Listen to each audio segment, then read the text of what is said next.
চলো তোমাদের একটা গিফট দেখাই। এটা একজন কী বলো তো, এই দেখো, এই যে শাখা বাঁধানোটা, আমার এই ডিজাইনটা খুবই পছন্দের একটা ডিজাইন, প্রজাপতি ডিজাইন।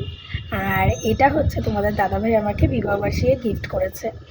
আমার তো খুবই পছন্দ হয়েছে, খুবই ভালো লেগেছে, খুব সুন্দর। আমি অনেক দিন ধরে ইচ্ছা ছিল প্রজাপতির ডিজাইনের একটা শাখা বাঁধানো বানাবো, তো এটাও বানিয়ে দিয়েছে। এটা নিজের হাতের বানানো। আমার কাছে প্রত্যেকটা জিনিসই আমার খুব স্পেশাল, কারণ প্রত্যেকটা জিনিস কিন্তু ও নিজে হাতেই বানিয়ে দেয়।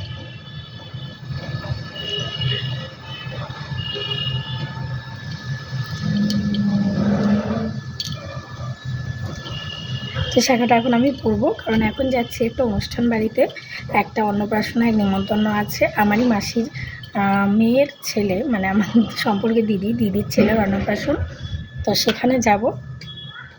তো তার জন্যই রেডি হচ্ছি। আর আজকে শাড়ি পরে যাবো, অনেক দিন পর একটা শাড়ি পরে যাচ্ছি, কারণ শাড়ি তো আমার পরাই হয় না। শাখা না উল্টো সিধা আছে, আই থিঙ্ক এভাবে ঢোকে,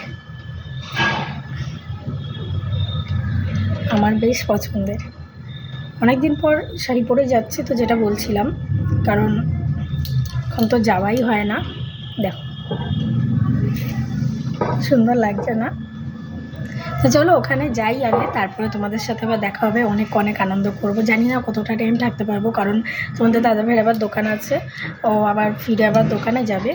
তো যতটা টাইম থাকবো চেষ্টা করব তোমাদেরকে দেখানোর, যে ওখানে কী কী আর কি আনন্দ করলাম।